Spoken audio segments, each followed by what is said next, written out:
Hello students, मैं Krishna Kumar Poonia. Dynamics की इस क्लास में आपका स्वागत है। जैसा कि पिछली क्लासेस के अंदर हमने डायनेमिक्स के अंदर यूनिट फर्स्ट के अंदर एक्सरसाइज फर्स्ट सी के केवल 2 क्वेश्चन को छोड़कर बाकी सभी क्वेश्चन कर लिए हैं। आज की क्लास में 11th नंबर क्वेश्चन और 13 नंबर क्वेश्चन के बारे में डिस्कस करेंगे। इसमें मैंने 13 नंबर क्वेश्चन लिख रखा है। 13 नंबर क्वेश्चन के अंदर अपने को क्या दे रखा है कि एक समतल वक्र में किसी गतिमान कण के त्वरण को 2 घटकों में वियोजित किया है। क्या कह रहा है कि एक प्लेन के अंदर एक पार्टिकल मोशन कर रहा है और उसके एक्सीलरेशन को 2 कंपोनेंट्स में डिवाइड कर रखा है। उन कंपोनेंट्स के बारे में क्या बता रहा है, उनमें से एक प्रारंभिक रेखा के समांतर, प्रारंभिक इनिशियल लाइन के पैरेलल है और दूसरा ध्रुवांतर रेखा जो रेडियल वेक्टर है, रेडियस वेक्टर के पैरेलल है।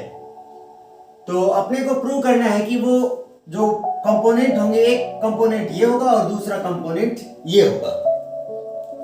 जैसे ये कोई कर्व है प्लेन के अंदर और इस कर्व पर कोई पार्टिकल, कोई कण मोशन कर रहा है, गति कर रहा है। मान लीजिए थोड़े टाइम पर वो किसी टाइम टी पर यहां पर है और इस कण के जो त्वरण है, इस कण का जो त्वरण है उसको 2 घटकों में वियोजित कर रखा है। जो एक्सीलरेशन है उसको 2 कंपोनेंट्स में डिवाइड कर रखा है। एक कंपोनेंट तो किसके पैरेलल है, इनिशियल लाइन, प्रारंभिक रेखा के पैरेलल है, और दूसरा है वो ध्रुवांतर रेखा। ध्रुवांतर मतलब ओरिजिन से रेडियस वेक्टर, मतलब ओरिजिन से जब इसको इस पॉइंट को मिलाएंगे,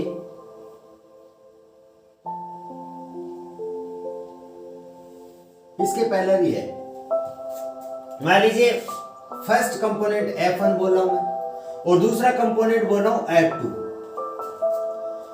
अब अपने को करना क्या है, इस F1 और F2 की वैल्यू बतानी कि F1 का वैल्यू ये होगा, F2 का वैल्यू ये होगा। अपने को ये प्रूव करना है। तो देखिएगा, मान लीजिए इस पॉइंट के कोऑर्डिनेट क्या है, r और थीटा है। तो r का मतलब ये तो डिस्टेंस r होगी और ये एंगल क्या हो जाएगा, थीटा। यदि ये थीटा एंगल है तो ये भी क्या हो जाएगा, थीटा एंगल होगा। क्यों, ये दोनों लाइन तो क्या है, पैरेलल है, समानांतर है, इसलिए ये एंगल क्या बनेगा, थीटा बनेगा। अब अपने को क्या करना है, यहां पर इस पॉइंट पर एरिय त्वरण और अनुप्रस्थ त्वरण अपने को फाइंड करना है। एक तरह से ट्रांसवर्स एक्सीलरेशन और रेडिकल एक्सीलरेशन यहां पर निकालेंगे। इसके लिए देखो, रेडिकल एक्सीलरेशन क्या हो जाएगा, इस साइड में हो जाएगा अपने पास, एरिय त्वरण तो इस साइड में हो जाएगा, और अनुप्रस्थ ये हो जाएगा अपने पास। ट्रांसवर्स एक्सीलरेशन इस साइड में होगा।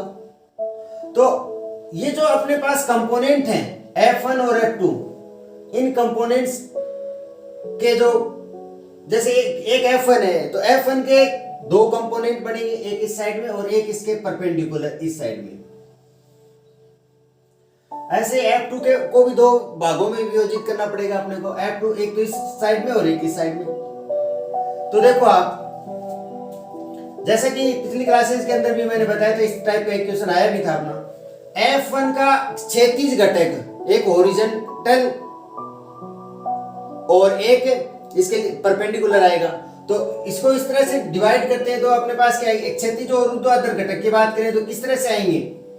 F1 का क्षैतिज घटक ज्ञात करते हैं तो क्षैतिज का मतलब ये होता है, मतलब जिस साइड में जितना एंगल बनाता है उस साइड में कोस थीटा, और उसके परपेंडिकुलर अपन क्या लेंगे, साइन थीटा के हिसाब से लेंगे। तो F1 का इस साइड में F1 कोस थीटा और इसके परपेंडिकुलर F1 साइन थीटा हो जाएगा। अब यदि F2 के दो कंपोनेंट लेना चाहिए तो F2 का यदि कोस थीटा क्षैतिज घटक की बात करें इसी डायरेक्शन में लेंगे, कोस थीटा यदि इसी डायरेक्शन में लेंगे तब तो एंगल ये खुद के साथ में 0 डिग्री बनाते हैं।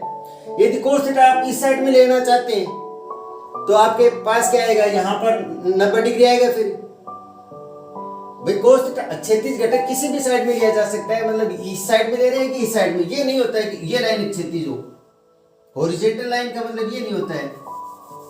तो यहां पर ध्यान देना, F2 का यदि आप इस साइड में घटक ज्ञात करना चाहते हैं तो खुद के साथ में कितना एंगल 0 डिग्री। तो इसका दूसरा घटक क्या होगा, F2 90 डिग्री पर F2 साइन लेकिन 0 डिग्री लिया जाएगा।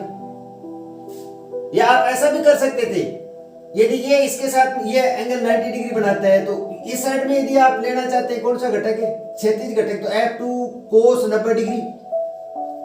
तो दूसरा घटक होगा वो क्या होगा, F2 साइन 90 डिग्री। कोस 90 डिग्री का वैल्यू क्या होता है 0, साइन 0 का भी 0 होता है। तो बात तो बराबर ही है, या तो ये लेके चलो 0 डिग्री लेके चलो, या आप ऐसा कह सकते हैं, एक ही बात है, कोई भी एक टाइप से ले सकते हैं घटकों को। ठीक है, तो जैसे 90 को छोड़ो आप, ये नहीं एक टाइप से लेना अपने को, 90 वाले को छोड़ रहे हैं तो 0 डिग्री लेंगे, इस साइड में 0 है तो दूसरी साइड में क्या हो जाएगा, उसका ऊर्ध्वाधर घटक क्या हो जाएगा अपने पास 0 डिग्री लगा के करते हैं, क्योंकि एंगल तो सेम ही आ जाएगा। अब ध्यान देना, इसका इस साइड में तो ठीक है, लेकिन ये F1 वाला पार्ट अपने को इस साइड में लेना है, क्योंकि ये तो इस साइड में है, और जबकि ऊर्ध्वाधर जो अनुप्रस्थ त्वरण लेते हैं, ट्रांसवर्स एसिलेशन लेंगे, वो तो इस साइड में होगा।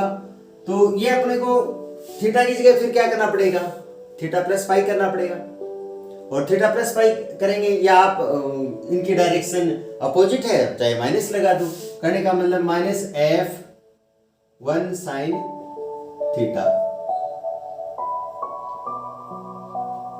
ये आएगा। मैं इसके अंदर केवल अपने को डायग्राम समझना है, इसके बाद में कुछ भी इस क्वेश्चन के अंदर नहीं है। डायग्राम में फिर से आपको समझा देता हूं, क्वेश्चन में क्या दे रखा था और अपना क्या काम रहेगा इसके अंदर। क्वेश्चन में ये दे रखा था, एक पार्टिकल है वो एक प्लेन के अंदर मोशन कर रहा है, एक कण है वो एक समतल के अंदर गति कर रहा है, और उस गतिमान कण का उस पार्टिकल के त्वरण को, एसिलेशन को दो कंपोनेंट्स में डिवाइड कर रखा है। एक कंपोनेंट तो क्या है एक्स एक्स के पैरेलल, और एक ये जो ओरिजिन से इस लाइन को मिलाते हैं इस लाइन के पैरेलल है। तो इसको एक कंपोनेंट को नाम दे दिया मैंने F1 और दूसरे को नाम दे दिया F2। ये यदि हम थीटा लेते हैं तो ये भी क्या आएगा, थीटा आएगा। अब अपने को क्या करना है, F1 और F2 की वैल्यू फाइंड करनी है, और F1 और F2 की वैल्यू हम केवल जो हमारे पास एरिया त्वरण और अनुप्रस्थ त्वरण थे, जो रेडिकल एसिलेशन और ट्रांसवर्स एसिलेशन थे, उनके फॉर्मूले से ही हम फाइंड कर सकते हैं।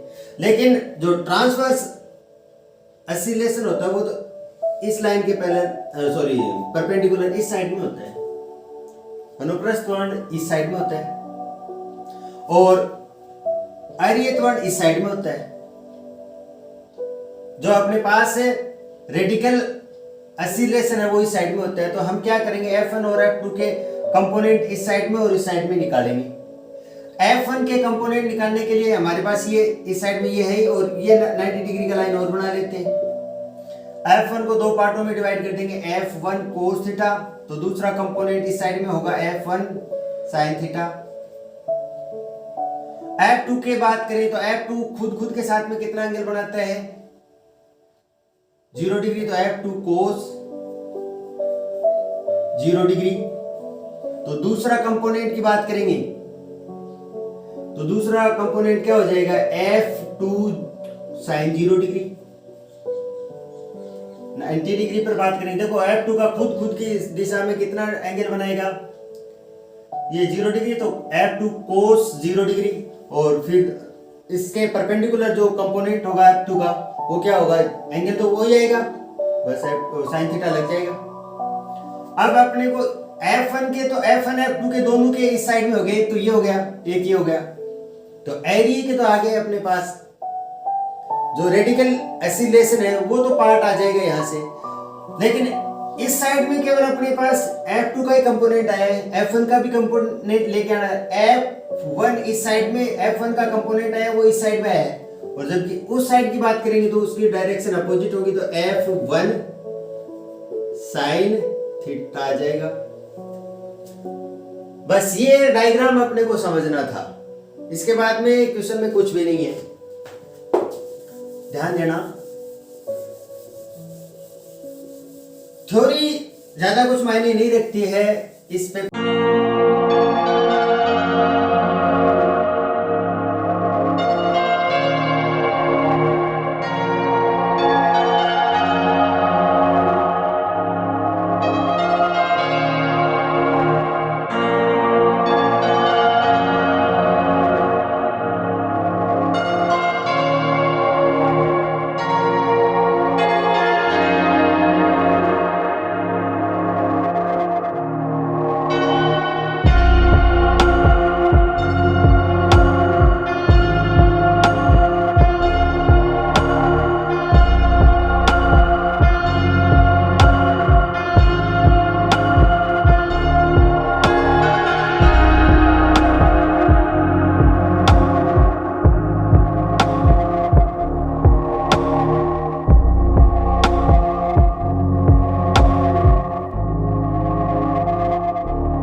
तो देखो F1 इक्वल टू क्या है अपने पास, आप इसको ऐसा लिख सकते हैं, क्योंकि जो F1 आएगा वो इस तरह से है, एक कंपोनेंट इस तरह से आएगा आपके पास, तो वो इसको मैं ऐसे भी लिख सकता हूं, देखिएगा 1/r d/dt r² dθ/dt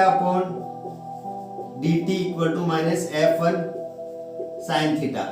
देखो इसका जब आप डिफरेंशिएशन करेंगे तो पहले को छोड़ देंगे, दूसरे का डिफरेंशिएशन करेंगे तो 1/r, भाई ये और ये सेम ही है, आप इसका डिफरेंशिएशन करेंगे तो r 1/r है, और ये r² को छोड़ देंगे, आप r² को छोड़ेंगे, इसका करेंगे तो d² θ/dt², ये एक कैंसिल हो जाएगा r से, और प्लस अब देखिएगा 1/r, अब की बार dθ/dt को छोड़ेंगे आप, इसका करेंगे तो 2r और dr/dt, ये r से r कैंसिल हो जाएगा, एक तरह से रहेगा ये ना r d² θ/dt² और प्लस 2dθ/dt और dr/dt, इसलिए आप इसको ये भी लिख सकते हैं।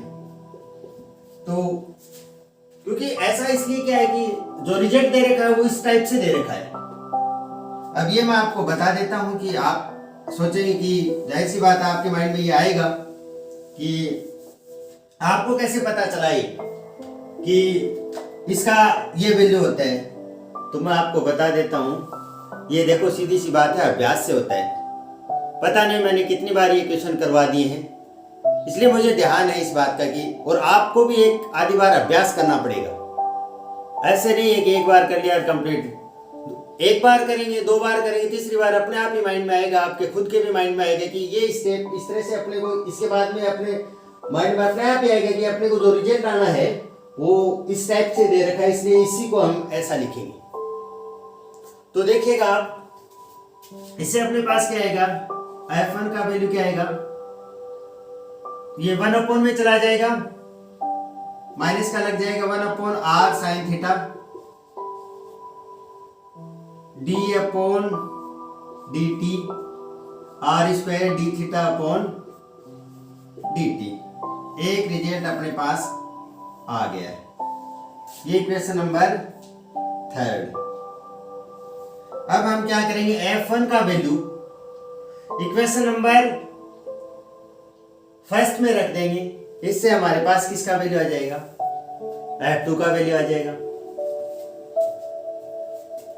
समीकरण 1 में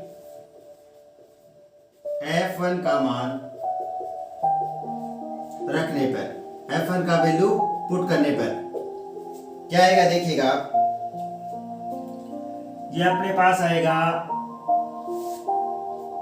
d² r/dt² minus r d theta upon dt का whole square equal to f1 का वैल्यू क्या है अपने पास, -1/r sin theta d upon dt r² d theta upon dt।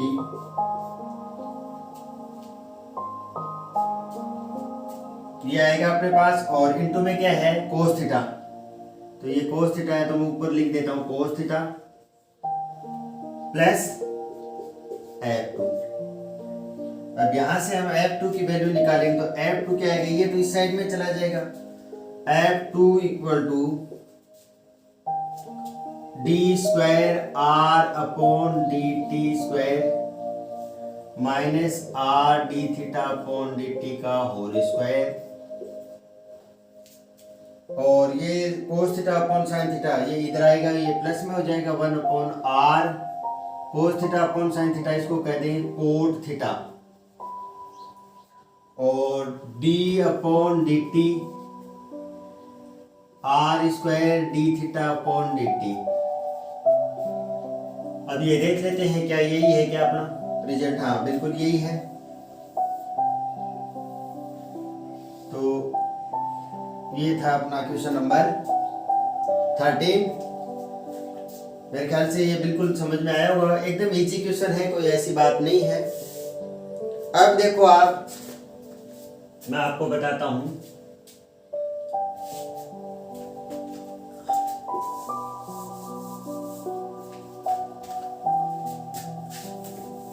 Question number हम बात करते हैं 11th की बात करते हैं। 11th क्वेश्चन बहुत छोटा क्वेश्चन है, एग्जाम ऑफ व्यू तो मुझे लगता नहीं वो एग्जाम के अंदर आएगा भी, लेकिन मैं फिर भी उसके अंदर थोड़ा सा आपको बता देता हूं, और इसके बाद में हम आगे के एग्जाम्पल करेंगे।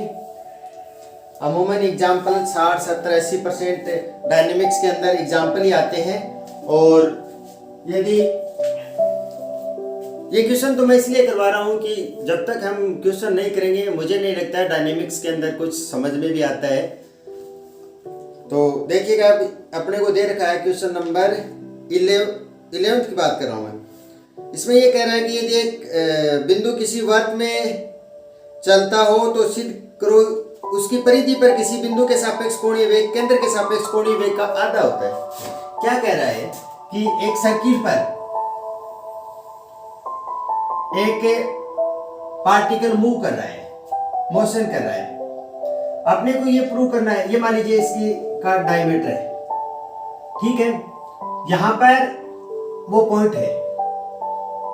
अब अपने को ये बताना है कि क्वेश्चन में क्या पूछा है, किसी बिंदु के सापेक्ष कोणीय वेग, केंद्र के सापेक्ष कोणीय वेग। देखो ये अपने पास कोई पार्टिकल पी पार्टिकल है, और इस सर्किल पर मूव कर रहा है। आपको ये बताना है कि इसके जो सर्कमफेरेंस है इस पर किसी पॉइंट के सापेक्ष ये जो अपने पास कोणीय वेग एंगुलर वेलोसिटी है वो सेंटर के सापेक्ष वेलोसिटी का हाफ होगा। देखो ये एंगल कितना है, ये थीटा है, तो ये एंगल कितना आएगा, 2 थीटा आएगा। तो ये मान लीजिए आपके पास ये चाप है ए पी, तो ये देखो ये जो आर्क है ये सेंटर पर जो एंगल बनाएगा वो 2 थीटा है, जबकि सर्कमफेरेंस पर जो एंगल बनाएगा वो थीटा ही तो होगा। आपको पता होगा जैसे ये सर्किल है तो इस पर यदि 2 पॉइंट लिए जाए तो ये जो सेंटर पर एंगल बनाता है, ये जो एंगल है वो इसके यहां पर एंगल का क्या होगा, ये थीटा है, तो ये हमेशा क्या होता है 2 थीटा होता है। तो आप इसको ऐसे समझे, ये 2 थीटा है या ये थीटा है, तो इसके सेंटर पर एंगल बनेगा इसके द्वारा, तो वो क्या आएगा 2 थीटा आएगा। तो इस पॉइंट का इसके सापेक्ष जो एंगुलर वेलोसिटी है वो क्या आएगा, डी थीटा अपॉन भाई ये इसको मान लीजिए बी मान लीजिए, जो बी के रेस्पेक्ट में यदि एंगुलर वेलोसिटी निकालेंगे तो वो डी थीटा अपॉन क्या आएगा, डी टी आएगा। और इसके रेस्पेक्ट ओरिजिन सेंटर ओ के रेस्पेक्ट में यदि हम एंगुलर वेलोसिटी निकालेंगे तो डी अपॉन डी टी, और एंगल कितना है अपने पास 2 थीटा है। ये ओ के रेस्पेक्ट में, ओ के सापेक्ष, और ये क्या है अपने पास ओ के सापेक्ष कोणीय वेग, ये तो यह है अपने पास, और ये अपने पास है बी के सापेक्ष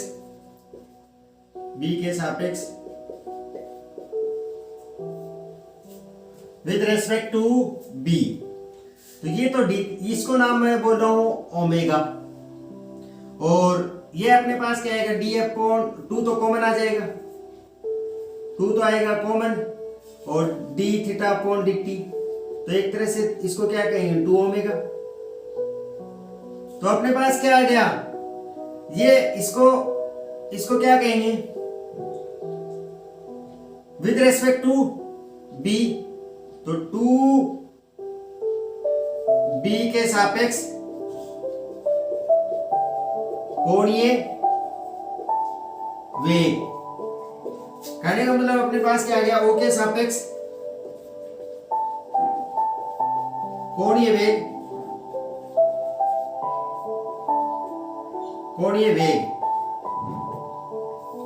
है वो क्या हो गया 2 इंटू में 2 गुणा 2 इंटू में बी के सापेक्ष कोणीय वेग। एक तरह से ओ के सापेक्ष कोणीय वेग है वो बी के सापेक्ष कोणीय वेग है, उससे 2 से मल्टीप्लाई करेंगे तब ये दोनों बराबर होंगे। ये देख लो आप, तो ये एग्जाम ऑफ व्यू से मुझे नहीं लगता कि आएगा एग्जाम के अंदर, ऐसा मुझे नहीं लग रहा है, इसलिए मैंने कोई ज्यादा इसको बताया नहीं। तो इस एक्सरसाइज के अपने सारे क्वेश्चन कंप्लीट हो गए हैं। अगली क्लासेस के अंदर हम इस एक्सरसाइज की एग्जाम्पल करेंगे। एग्जाम्पल मैंने पिछली क्लास के अंदर आपको बता दिया है कि कौन कौन से एग्जाम्पल मैं करवाऊंगा और कौन कौन से एग्जाम्पल आपको करने हैं, वो एग्जाम्पल आप खुद करेंगे। यदि फिर भी यदि कोई समस्या रहती है तो आप मेरे को बता देंगे।